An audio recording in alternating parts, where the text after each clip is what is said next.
Waalaikumsalam warahmatullahi wabarakatuh. Ya, perkenalkan nama saya Lisa Pudesandra dari kelompok 3 yang beranggotakan yang pertama saya sendiri, terus yang kedua Nurul Majidiyati, yang kedua Nurul Febriani. Nah, pada kesempatan kali ini kami akan mengadakan intervensi psikologi dan klinis terkait tentang stres akademik yang dirasakan oleh siswa kelas 12 di SMA 9. Nah, sebelumnya apakah saudari semua sehat? Alhamdulillah sehat, Kak. Udah sarapan belum nih? Udah, Kak. Udah, jangan sampai nggak sarapan ya. Nah, sebelum kita mulai ke pembelajaran kita terkait stres akademik, sebenarnya kita harus paham dulu nih, belajar itu apa sih? Mungkin teman-teman udah paham juga nih ya, apa itu belajar. Ada yang tahu nggak definisi belajar itu? Nah, boleh. Belajar itu seperti kita melakukan sesuatu untuk tujuan tertentu. Benar. Ada yang tahu lagi nggak? Boleh, apa? Proses memperoleh ilmu, Nah, benar. pengalaman. Ya, jadi ya belajar itu adalah proses atau usaha yang dilakukan oleh seseorang. Nah, itu memperoleh suatu perubahan tingkah laku secara permanen. Jadi dari usaha yang kita lakuin tadi itu terdapat sebuah perubahan tingkah laku yang ingin kita capai. Nah, itu tuh proses belajar. Nah, dari belajar tadi pasti ada faktor yang mempengaruhi belajar. Nah, baik itu faktor itu dirasakan secara eksternal maupun internal. Faktor internalnya seperti apa? Faktor internal itu merupakan faktor yang berasal dari dalam diri kita sendiri. Nah, apa aja sih faktor internal dari yang mempengaruhi belajar? Yang pertama, itu faktor jasmani. Faktor jasmani itu ya mulai dari kesehatan kita segala macamnya. Kalau misalkan tubuh kita sehat, bugar segala macam, kita fit, pasti kita dalam memperoleh pembelajaran itu pasti bakalan lebih efektif, stamina kita masih bakalan lebih power banget untuk menerima pembelajaran. Tapi kalau misalkan kita loyo segala macam, kita nggak punya tenaga, ya gimana caranya kita bisa memperoleh pembelajaran itu sendiri? Nah, yang kedua, faktor psikologis. Nah, pasti kita karena nggak jauh-jauh deh dari faktor psikologis. Apa aja sih yang mempengaruhi faktor psikologis? Saya yang tahu? Nah, jadi faktor psikologis itu ya memperhatikan minat, jasmani, segala macamnya, terus juga bakat dan motivasi. Kalau misalkan motivasi kita kuat untuk proses pembelajaran, yakin dan percayalah pembelajaran itu pasti bakalan bisa tercapai. Terus yang ketiga ada faktor kelelahan. Dimana tadi kita juga bahas fokus terkait faktor kesehatan jasmani kan. Nah, ini juga ada faktor kelelahan.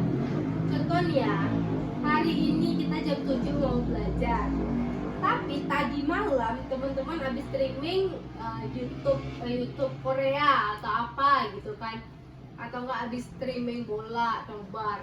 Ya gimana kita bisa fokus dalam belajar kalau misalkan stamina kita atau kita nggak dijaga, jadi menyebabkan kita kelelahan gitu. Terus itu kan tadi faktor internal, selanjutnya itu ada faktor eksternal. Nah, di mana faktor eksternal ini merupakan faktor yang didasari dari orang luar.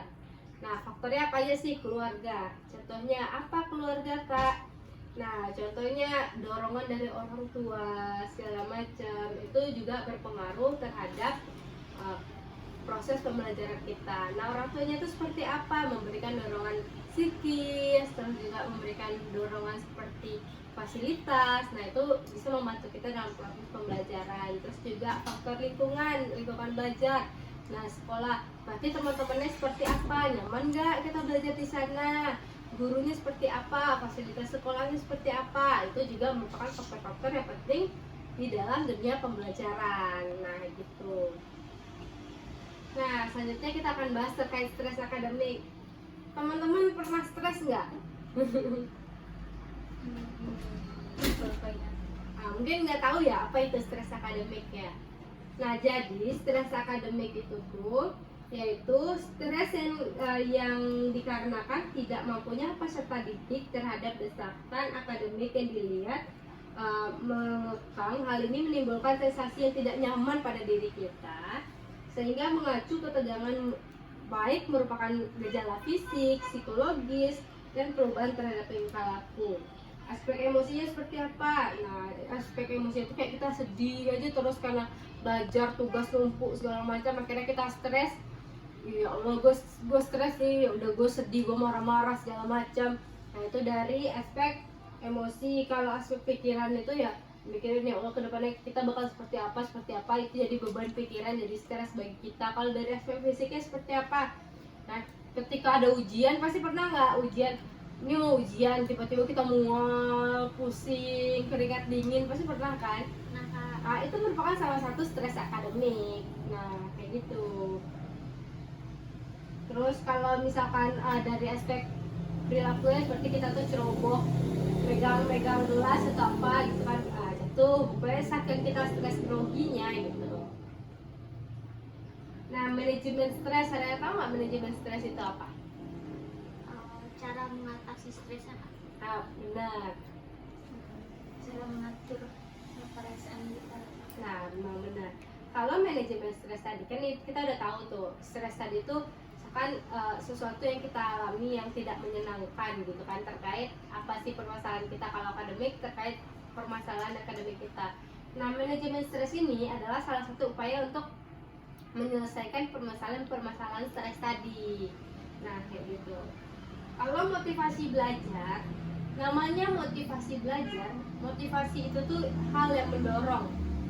Apa-apa aja sih yang mendorong kita untuk belajar? Nah, di sini teman-teman itu disediakan kertas. Ini ada sticky note, ada kertas APS. Coba teman-teman tulis apa-apa aja sih motivasi belajar teman-teman. Nah, waktunya dari sekarang, jadi teman-teman tulis apa-apa aja yang mendorong teman-teman dalam motivasi belajar.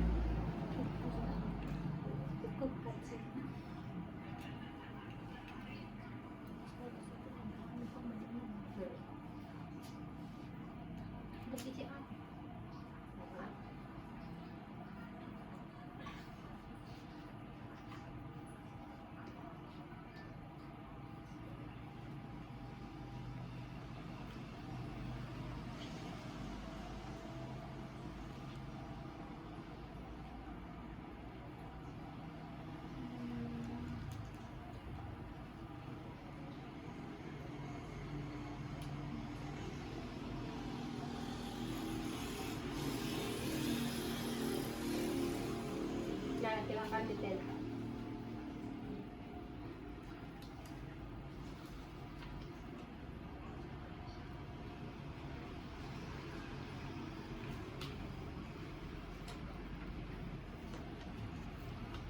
Oke.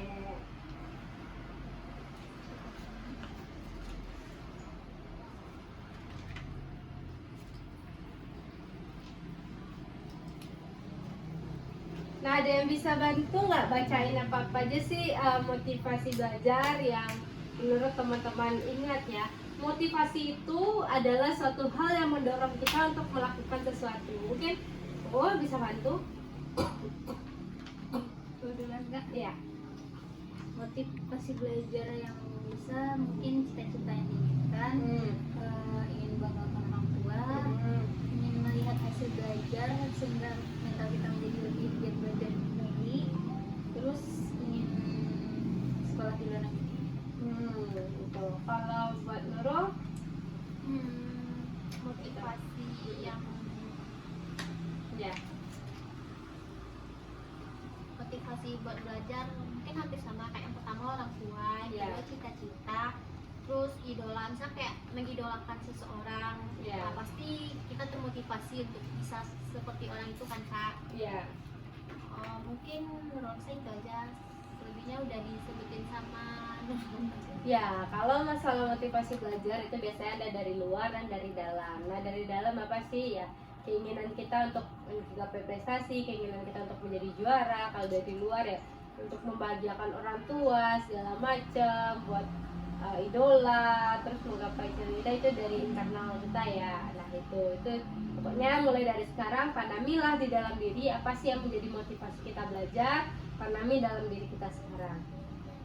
Nah, selanjutnya kita akan membahas tips-tips agar tidak mudah bosan dalam belajar.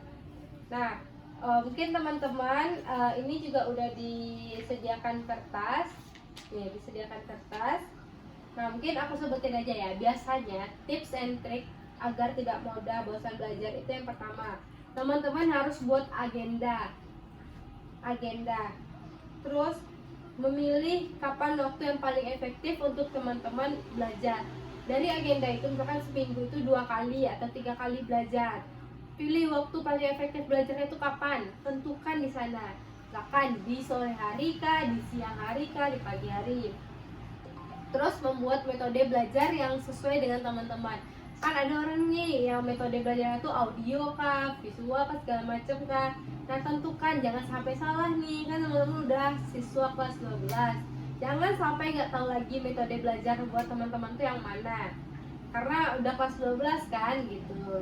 Terus juga memilih tempat yang nyaman untuk belajar. Jadi ada 4 tuh. Yang pertama tadi apa? Membuat agenda. Yang kedua, memilih waktu kapan yang tepat. Yang ketiga, membuat metode belajar. Ya, terus yang keempat, memilih tempat yang efektif untuk belajar. Nah, yang selanjutnya itu percaya diri. Nah, percaya diri ini sudah ada kertas juga. Mungkin teman-teman silahkan tulis gimana tips and trik dalam memperoleh kepercayaan dirian. Nah, ini teman-teman udah bikin kan tadi? Nah, mungkin ada yang bisa bantu nggak buat baca?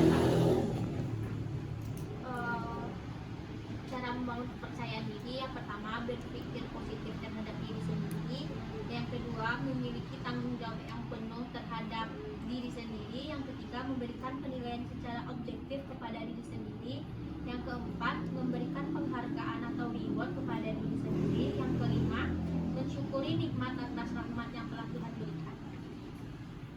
Nah itu ada tips and tricks dari kepercayaan diri.